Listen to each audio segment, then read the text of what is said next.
جب امام لوگوں سے بات نہیں کر سکتا تھا تو امام نے خدا سے بات کرنا شروع کی، اور خدا سے بات کر کے اپنی بات لوگوں تک پہنچائی، نہ فقط اس زمانے کے لوگوں تک پہنچائی بلکہ قیامت تک کے لوگوں تک پہنچائی۔ صحیفہ سجادیہ، یہ سوچ نہیں سکتا کہ وہ جو اس وقت وہ تھے نا حکمران جنہوں نے زبان بندی لگائی ہوئی تھی، آپ بات نہیں کر سکتے، یہ تو خدا سے بات کر رہا ہے، یہ تو لوگوں سے بات ہی نہیں کر رہا، یہ تو مناجات کر رہا ہے، اس میں تو کوئی خطرہ نہیں ہے۔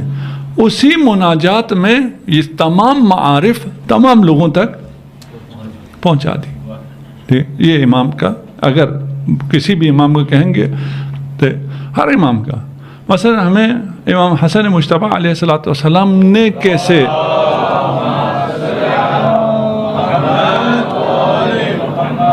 اس کو انجام دیا، آپ ہر امام پہ جائیں گے، اگر تھوڑا سا تفصیل سے بولوں تو سارا شاید آدھا گھنٹے کا ہے۔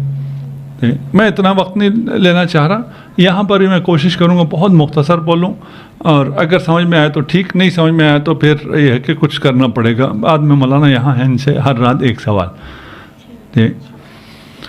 دیکھیں، ہم یہ تو جانتے ہیں کہ امام حسین نے اسلام کو بچایا کربلا میں، یہ اس کا ہم زیادہ ذکر کرتے ہیں، لیکن اسلام کو کربلا تک کس نے پہنچایا؟ کربلا تک پہنچا اسلام، تو وہاں پھر دوبارہ بچایا گیا نا۔ کربلا تک اسلام کو جناب سیدہ نے پہنچایا، اگر جناب سیدہ دربار میں نہ آتی تو اسلام وہی ختم تھا۔ اس کے بعد اگر امام حسن مجتبیٰ کی صلح نہ ہوتی تو اسلام وہی ختم تھا۔ شاید آپ لوگوں نے اس کو کم سنا ہو کہ صلح حسن سے اسلام بچا ہے۔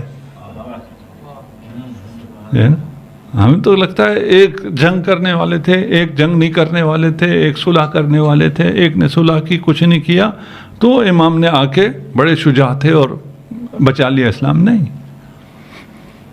اس کا میں صرف خلاصہ سا کچھ بلٹ پوائنٹ دیتا ہوں، باقی یہ پوری میری 1 گھنٹے کی اسپیچ ہے، یوٹیوب پہ بھی ہے، اگر میں ویسے حوالہ نہیں دینا چاہتا، مجھے اچھا نہیں لگتا ہے مارکیٹنگ کر رہا ہے اپنے چینل کی، مارکیٹنگ نہیں کر رہا، کسی کو سمجھ میں نہ آئے تو کیونکہ وقت کم ہے تو اس لیے کہہ رہا ہوں۔ دیکھیں، صلح سے پہلے کیا تھا، تھوڑی سی اگر تاریخ پتہ ہو، اور اگر آپ کو یہ پتہ ہو کہ معاویہ کا جو وہ دور حکومت تھا وہ اصلاً اسلامی سے مراد آج کل بھی جو اسلامی حکومتیں ہیں اس قسم کی بھی اسلامی حکومت نہیں تھی، وہ ایک کرسچن ایرا تھا، وہ مسیحیوں کی حکومت تھی۔ آج جائیں انٹرنیٹ پہ سرچ کریں، ہو جائے گا، اور اگر میرے خیال میں ناروے میں پڑا ہوا ہے یا سویڈن میں، ادھر میوزیم میں پڑا ہوا ہے، وہ سکہ موجود ہے معاویہ کے زمانے کا، اس سکے پہ معاویہ کی تصویر ہے، کس چیز کے ساتھ ہوگی؟ جی، جو بچہ صحیح جواب دے گا اسے $100 بڑے بتا دے بے شک بچوں کو۔ احمد بھائی چیٹنگ نہیں کریں، میرے $100 کا نقصان نہ کرائیں۔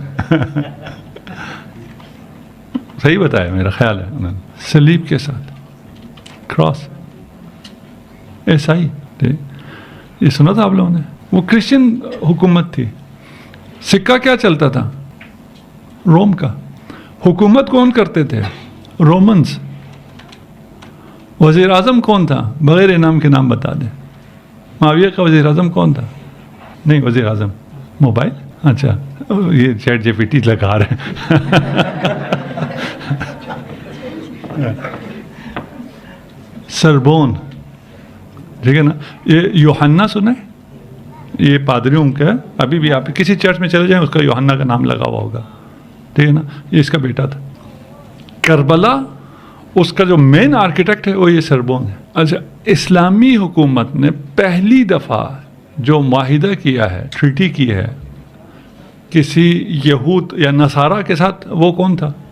معاویہ تھا۔ اچھا، یہ اور لمبی کہانی ہے اس قسم کی، ابھی میں نے 2-4 پیش کیے ہیں، یہ پوری فہرست ہے دلائل کی۔ یہ ایک اس طرف روم تھا، رومن امپائر تھا، یہ بفر زون تھا جہاں پہ پہلے بھی عربوں کی حکومت رہتی تھی، لیکن مسیحی عربوں کی، اور وہ ان کے ساتھ ہوتے تھے، رومنز کے ساتھ ہوتے تھے۔ جب معاویہ یہاں گیا ہے تو اس نے مدد لی ہے رومنس کی، اور رومنس اس کو سپورٹ کرتے تھے کہ ہم تمہیں سپورٹ کریں گے، تم عالم اسلام کو فتح کرو، اور اگر یہ رومن کے سپورٹ سے عالم اسلام فتح کرتے تو کیا ہو جاتا؟